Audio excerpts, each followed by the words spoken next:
Supreme court के लिए परीक्षा की घड़ी है। परीक्षा की घड़ी इसलिए है कि जो अभी सरकार ने वक्फ कानून में संशोधन किया है उसके खिलाफ 1 दर्जन से ज़्यादा याचिकाएं फाइल हो गई हैं, 1 दर्जन से ज़्यादा पीआईएल फाइल हो गई है। और पीआईएल कोई सामान्य व्यक्ति ने नहीं किया है।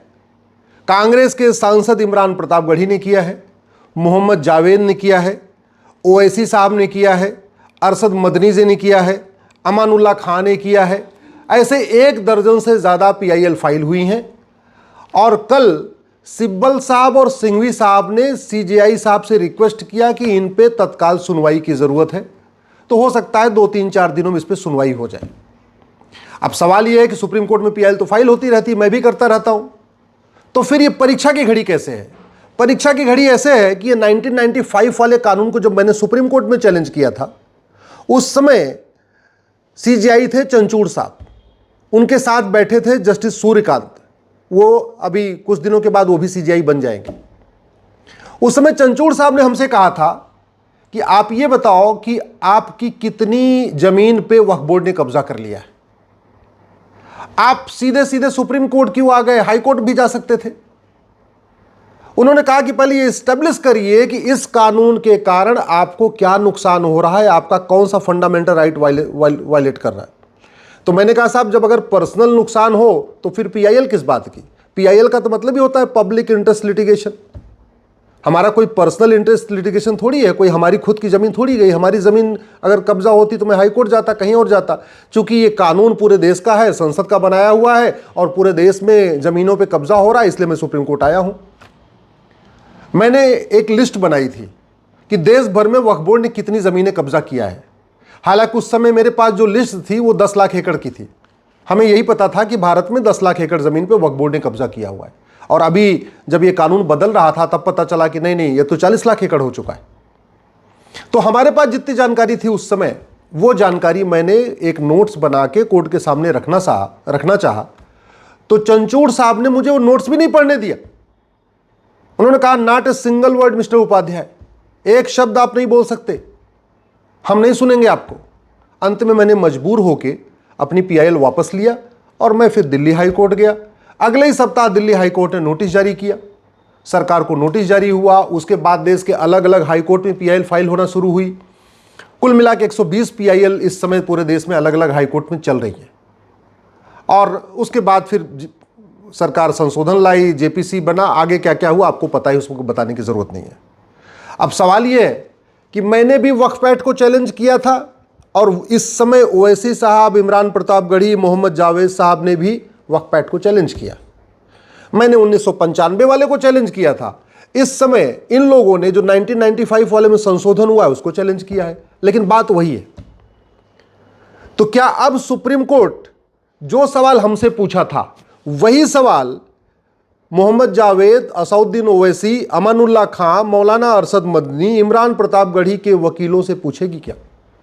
क्योंकि सवाल हमसे पूछा था कि आपकी कितनी ज़मीन पे वक्फ बोर्ड ने कब्जा किया, तो ये सवाल तो पूछना चाहिए जावेद साहब से, ओवैसी साहब से, अमानुल्लाह खान, अरशद मदनी से कि आप ये बताओ कि आपकी कितनी ज़मीन को सरकार ने अब तक ले लिया। पहले तो ये पूछना चाहिए ओवैसी जी से, मदनी जी से, इमरान प्रतापगढ़ी से कि आपके पूर्वजों ने कितनी ज़मीन वक्फ किया है, पहले तो ये बता दो। और जो आपके पूर्वजों ने ज़मीन वक्फ किया है उसमें से कितनी ज़मीन नए कानून के बाद सरकार ने कब्जा कर लिया। सवाल ये भी होना चाहिए कि क्या संसद के द्वारा बनाए गए कानून को सुप्रीम कोर्ट में चैलेंज कर सकता है क्या? क्योंकि सांसद संविधान की शपथ लेता है और वो कहता है मैं संविधान के अनुसार कार्य करूंगा, और संविधान के अनुसार पार्लियामेंट में कानून बना। तो क्या सांसद को पीआईएल फाइल करने का अधिकार है क्या सुप्रीम कोर्ट में? और दूसरा, क्या सांसद को वकालत करने का अधिकार है क्या? क्योंकि सिब्बल साहब भी वकील हैं और सिंघवी साहब भी वकील हैं।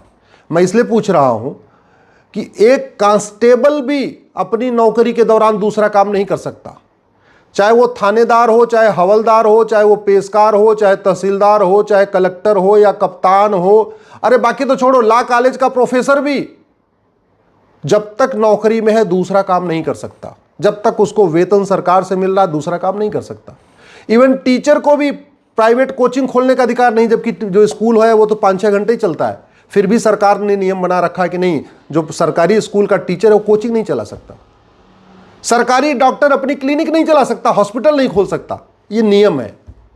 तो फिर सांसद और विधायक जिनको वेतन भत्ता गाड़ी बंगला सब कुछ मिलता है अच्छा कानून बनाने के लिए, जब तक वो सांसद हैं, जब तक वो विधायक हैं, जब तक वो वेतन ले रहे हैं, जब तक वो भत्ता ले रहे हैं, जब तक सरकारी गाड़ी का यूज कर रहे हैं, क्या उनको कोई भी दूसरा काम करने की छूट मिलनी चाहिए? क्या उनको वकालत करने की छूट मिलनी चाहिए? मुझे लगता है सुप्रीम कोर्ट के एक बार इस पे भी ध्यान देना चाहिए। सवाल एक बात यह भी है कि क्या जैसे हमसे सुप्रीम कोर्ट ने कहा था कि आप हाई कोर्ट क्यों नहीं गए, सीधे सुप्रीम कोर्ट क्यों आए, क्या यही सवाल अब सिब्बल साहब से, सिंघवी साहब से पूछा जाएगा? जो क्या यही सवाल इमरान प्रतापगढ़ी, मोहम्मद जावेद, अरशद मदनी, ओवैसी साहब से पूछा जाएगा? और अब तो ज़्यादा पूछना बनता है, इसलिए पूछना बनता है कि सुप्रीम कोर्ट कई बार कह चुका है कि अगर किसी मामले पे देश की अलग अलग हाई कोर्ट में मैटर पेंडिंग है तो कायदे से वो मैटर पहले हाई कोर्ट चलना चाहिए और फिर सुप्रीम कोर्ट आना चाहिए। जब 120 PIL फाइल हो गई सुप्रीम कोर्ट में, अलग अलग देश के हाई कोर्ट में, तो मैंने एक ट्रांसफर पिटीशन फाइल किया था और वो ट्रांसफर पिटीशन भी जस्टिस सूर्यकांत साहब की बेंच में लगी थी। तब उस समय जस्टिस सूर्यकांत साहब ने कहा था कि काम करिए, पहले किसी एक हाई कोर्ट का फैसला आने दीजिए, फिर देखेंगे क्या करना है। अभी ट्रांसफर पिटीशन भी एक्सेप्ट नहीं किए। तो अब तो देश भर में 120 PIL फाइल पेंडिंग पड़ी हुई है, हैदराबाद में भी पेंडिंग है, मुंबई में भी पेंडिंग है। सारी ऐसी देश की कोई हाई कोर्ट नहीं है जहां 1-2 PIL पेंडिंग नहीं है वक्फ एक्ट के खिलाफ। और नए वाले जो आ रहे हैं ये भी वक्फ एक्ट के खिलाफ आ रहे हैं। बस हम पुराने वाले कांग्रेस वाले जो कानून था 1995 का, हमने उसको चैलेंज किया, ये लोग जो अभी नया वाला संशोधन है उसको चैलेंज किया। तो अब ये देखना है कि क्या सुप्रीम कोर्ट इन लोगों को, ओवैसी साहब को, इमरान प्रतापगढ़ी को, मोहम्मद जावेद को, मदनी साहब को, ये कहती है कि काम करो, अपने हाई कोर्ट जाओ, वहां पहले से ही मामला पेंडिंग है, वहीं जाके पहले अपनी बहस करो, और जब किसी हाई कोर्ट का फैसला आ जाएगा तब सुप्रीम कोर्ट हम देखेंगे। सुप्रीम कोर्ट क्या करता है बहुत जल्दी क्लियर हो जाएगा। क्या सुप्रीम कोर्ट का जो स्टैंड मेरे लिए था वही स्टैंड ओवैसी, मदनी, इमरान प्रतापगढ़ी के लिए रहेगा? क्या जब मेरे जैसा एक छोटा सा वकील बहस कर रहा था, सुप्रीम कोर्ट का वही स्टैंड जब सिब्बल साहब बहस करेंगे, सिंघवी साहब बहस करेंगे, तब भी वही रहेगा? देखना है, 2-3 दिन में क्लियर हो जाएगा। अब बात आती है कि ये वक्फ जो है प्रॉपर्टी, ये हो क्या रहा है? लॉजिक क्या दी जा रही है कि जो मुगलों की प्रॉपर्टी थी वक्फ प्रॉपर्टी हो गई। तो मैं ये पूछना चाहता हूं, क्या जहां तक भगवान श्री राम ने राज किया था वो सारी प्रॉपर्टी हिंदुओं की है क्या? क्योंकि जहां तक भगवान श्री राम ने राज किया था उसमें अब तक 25 देश बन चुके हैं, तो उन फिर 25 देशों की पूरी प्रॉपर्टी हिंदुओं की होनी चाहिए। क्या जहां तक भगवान भरत ने राज किया था वो सारी प्रॉपर्टी हिंदुओं की है क्या? क्या जहां तक राजा युधिष्ठिर ने राज किया वो सारी प्रॉपर्टी हिंदुओं की है क्या? क्या जहां तक चंद्रगुप्त ने राज किया वो सारी प्रॉपर्टी हिंदुओं की है क्या? क्या जहां तक सम्राट अशोक ने राज्य किया क्या वो सारी प्रॉपर्टी सनातनियों की है क्या? मैं इसलिए पूछ रहा हूं कि अगर राजा के हिसाब से फॉर्मूला चलेगा फिर तो मुगलों से शुरू क्यों करना चाहिए, थोड़ा मुगलों के पीछे शुरू करना चाहिए। और जहां पे युधिष्ठिर ने राज किया, भरत जी ने राज किया, भगवान श्री राम ने राज किया, चंद्रगुप्त ने राज किया, अशोक ने राज किया, वहां तो 25 देश बन चुके हैं, फिर तो 25 के 25 देश पूरा हिंदुओं के होने चाहिए, वो सारी प्रॉपर्टी हिंदुओं की होनी चाहिए। भाई पिछले 2500 साल में भारत के 25 टुकड़े हुए और 7 टुकड़े तो 1857 के बाद हुआ है, यानी पिछले 200 साल में 7 टुकड़े हुए। तो कायदे से चाहे ये म्यांमार हो, चाहे तिब्बत हो, चाहे अफगानिस्तान हो, चाहे पाकिस्तान हो, चाहे बांग्लादेश हो, ये सारी प्रॉपर्टी फिर तो हिंदुओं की होनी चाहिए अगर राजा के हिसाब से चल रहा है। और अगर नहीं, फार्मूला एक है, तो फिर मुगलों की जमीन वक्फ कैसे हो सकती है? और जब मुगलों की जमीन वक्फ नहीं हो सकती तो मुगलों के नवाबों, मुगलों के निज़ामों, मुगलों के जागीरदारों, मुगलों के जमींदारों, मुगलों के तीमारदारों, मुगलों के रजाकारों की जमीन वक्फ कैसे हो सकती है? भाई बड़ी सीधी सी बात है, शासन बदलता है तो जमीन ट्रांसफर हो जाती है। यानी जब तक मुगल थे, मुगल राज कर रहे थे, उसके बाद अंग्रेज आए, सारी जमीन का मालिकाना हक अंग्रेजों को ट्रांसफर हो गया। 1947 में देश आज़ाद हो गया, 1950 में संविधान लागू हो गया, सारी की सारी जमीन भारत सरकार को ट्रांसफर हो गई। कल को फिर तो अंग्रेज बोलेंगे कि अंग्रेजों का जहां जहां राज था कॉमनवेल्थ में, पाकिस्तान, अफगानिस्तान, बांग्लादेश, यहां वहां जहां जहां था, फिर तो अंग्रेज बोलेंगे सारी जमीन चर्च की है भैया, क्योंकि राज हमारा था, सारी जमीन क्रिश्चियंस की हो गई। ऐसे नहीं चलता। एक बात और, जो हिंदू पाकिस्तान बांग्लादेश से छोड़ के भारत आए, उनकी जमीन तो वहां की सरकार की हो गई, वहां के वासिंदों की हो गई, वहां के लोगों ने ले लिया। तो फिर जो जमीन भारत के मुस्लिम छोड़ के गए, भाई जब बंटवारा हुआ 47 में, तो पाकिस्तान से हिंदू भारत आए और भारत से बहुत सारे मुस्लिम पाकिस्तान गए, बांग्लादेश गए। तो जब वहां से जो लोग छोड़ के आए, सिंध से, लाहौर से, ननकाना साहब से, बाकी जगहों से, वो जमीन हिंदुओं की नहीं है, वो जमीन मंदिरों की नहीं है, तो यहां जो लोग छोड़ के गए थे, चाहे परवेज मुशर्रफ गए या जो भी गए, उनकी जमीन वक्फ की कैसे हो सकती है? फिर तो वो जमीन या तो मंदिरों की होनी चाहिए, या तो उनके पड़ोसियों की होनी चाहिए, या तो सरकार की होनी चाहिए। एक बात और, 1950 में टोटल वक्फ बोर्ड के पास प्रॉपर्टी थी मात्र 50,000 एकड़, यानी 500 साल के मुगलों के शासन और 200 साल के अंग्रेजों के शासन, कुल 700 साल के शासन में वक्फ प्रॉपर्टी थी मात्र 50,000 एकड़। अब आज के समय में वक्फ प्रॉपर्टी है लगभग 40 लाख एकड़। इसके पहले के वीडियोस मैंने 10 लाख एकड़ बोला है, लेकिन वो मेरी भूल थी, क्योंकि हमें 10 लाख एकड़ की ही जानकारी थी। ये 40 लाख एकड़ की जानकारी अभी मुझे हुई है, जब ये वक्फ कानून बदला जा रहा था, तब गृह मंत्री जी ने बताया कि 39 लाख एकड़, और जो उन्होंने 39 लाख एकड़ बताया है, उसमें केरल और बंगाल का डाटा नहीं है। तो अगर केरल और बंगाल का डाटा आ जाएगा तो मैं मान के चल रहा हूँ 1 लाख एकड़ और बढ़ जाएगा, यानी 40 लाख एकड़। और वैसे भी जब 1950 के पहले तक की जमीन थी, उसके पहले भी कानून चल रहे थे। ये सिविल प्रोसीजर कोड तो 1858 में बन गया था, तो अगर जिन लोगों को वक्फ करना था, जमीन दान करना था, वो सिविल प्रोसीजर कोड का पालन करते। ये सोसाइटी रजिस्ट्रेशन एक्ट 1860 में बन गया था, तो जिन लोगों को अगर वास्तव में दान करना था, हिंदू दान करते थे, तो अपनी ज़मीन 1860 वाले सोसाइटी रजिस्ट्रेशन एक्ट में रजिस्टर कराते थे। उसके बाद चैरिटेबल ट्रस्ट एक्ट 1920 में बन गया, तो जिन हिंदू, जैन, बौद्ध, सिख ने कुछ दान करना था, तो उन्होंने यहाँ रजिस्टर कराया। मुझे समझ में नहीं आ रहा है, हिंदू, जैन, बौद्ध, सिख सब लोगों ने अपनी ज़मीन को ट्रस्ट एक्ट में रजिस्ट्रेशन कराया, ये 1920 वाले में, सोसाइटी रजिस्ट्रेशन एक्ट में 1860 वाले में रजिस्ट्रेशन कराया, सिविल प्रोसीजर कोड 1858 का था, इसको फॉलो किया। तो मुस्लिम्स ने क्यों नहीं किया?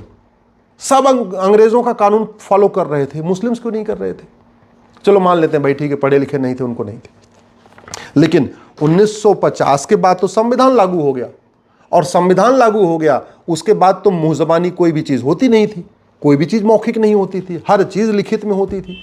तो जब 1950 के पहले की 50,000 एकड़ ज़मीन बाहर निकाल भी दे, चलो मान लेते हैं भैया ठीक है, तो जो बाद में 39.5 लाख एकड़ ज़मीन बढ़ गई, वो तो बाकायदा कागज़ दिखा के हुई होगी, बाकायदा रजिस्टर करा के हुई होगी, क्योंकि भारत स्वतंत्र हो चुका था, नियम कानून बन चुका था, सबको जो कुछ भी दान करना था बाकायदा रजिस्टर में करना था, लिखित में करना था, गवाहों के साथ करना था। फिर मौखिक में क्या हो गया? इसलिए मेरा मानना है अब समय आ चुका है, इन विषयों पे चर्चा हो, गंभीरता के साथ चर्चा हो। और इसलिए मैं कहता हूँ वक्फ एक्ट में संशोधन नहीं होना चाहिए, वक्फ एक्ट पूरा का पूरा ख़त्म होना चाहिए। 1 नेशन 1 चैरिटी कोड होना चाहिए, 1 नेशन 1 प्रॉपर्टी कोड होना चाहिए, 1 नेशन 1 एंडाउमेंट कोड होना चाहिए। हिंदी में कहेंगे समान दान संहिता, समान धर्मस्थल संहिता, समान संपत्ति संहिता होनी चाहिए, क्योंकि भारत का संविधान मजहब के आधार पर कोई नियम कानून बनाने की इजाज़त नहीं देता। एक बार वक्फ बोर्ड तो फिर भी बन सकता है, वक्फ ट्रिब्यूनल तो मजहब के आधार पर हो ही नहीं सकता, बिल्कुल नहीं हो सकता, क्योंकि ट्रिब्यूनल कोर्ट का काम करता है और कोर्ट मजहब के आधार पर नहीं होती है।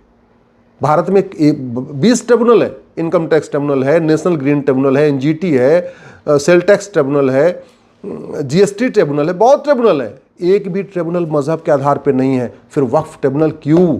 खत्म होना चाहिए। संविधान मजहब के आधार पर, और ज़मीन का फैसला हमेशा रेवेन्यू कोर्ट करती है, सबके ज़मीन का फैसला रेवेन्यू कोर्ट में हो रहा है, तो फिर मुगलों के ज़मीन का फैसला वक्फ ट्रिब्यूनल में क्यों होगा? मेरा मानना है इस पे गंभीरता के साथ जांच होनी चाहिए। और वैसे भी एक तरफ तो कहते हैं मुस्लिम गरीब है, मुस्लिम गरीब है तो फिर दान कर किसने के दिया? ओवैसी साहब बता नहीं रहे कि उनके पूर्वजों ने कितना वक्फ किया, मदनी साहब बता नहीं रहे कि उनके पूर्वजों ने कितना वक्फ किया, इमरान प्रतापगढ़ी बता नहीं रहे कि उनके पूर्वजों ने कितना वक्फ किया, मोहम्मद जावेद बता नहीं रहे उनके पूर्वजों ने कितना वक्फ किया, बुखारी बता नहीं रहे उनके पूर्वजों ने कितना वक्फ किया। वैसे बुखारी साहब बुखारा से आए थे, तो उनको तो वक्फ का अधिकार ही नहीं, यहाँ की 1 इंच ज़मीन पर उनका मालिकाना हक नहीं। मदनी साहब मदीना से आए थे, इसलिए भारत की 1 इंच ज़मीन पर उनका अधिकार नहीं बनता। ओवैसी साहब वगैरह सब विदेश से आए, इसलिए यहाँ की एक इंच ज़मीन पर उनका हक बनता ही नहीं है। और जिनका बनता भी है तो उनको कागज़ तो दिखाना चाहिए। अगर मेरी बात ठीक लग रही हो तो इस वीडियो को अधिक से अधिक शेयर करिए, अपने सांसदों को भेजिए, विधायकों को भेजिए। अगर आपके जान पहचान में कोई नेता है, अभिनेता है, लेखक है, बुद्धिजीवी है, पत्रकार है, कलमकार है, उसको ये वीडियो भेजिए। अगर आप किसी जज साहब को जानते हैं, वो ये वीडियो उन तक भी भेजिए, क्योंकि मामला अब परीक्षा की घड़ी की है। देखना यह है कि सुप्रीम कोर्ट ने जो स्टैंड हमारे जैसे एक छोटे से वकील के लिया, क्या वही स्टैंड सिब्बल और सिंघवी साहब जैसे बड़े वकीलों के लिए भी होता है? सुप्रीम कोर्ट ने जो स्टैंड हमारे लिए लिया, क्या वही स्टैंड ओवैसी के लिए, मोहम्मद जावेद के लिए, इमरान प्रतापगढ़ी के लिए भी लेती है? अब ये देखना है। बहुत जल्दी सुनवाई होगी, दूध का दूध पानी का पानी हो जाएगा।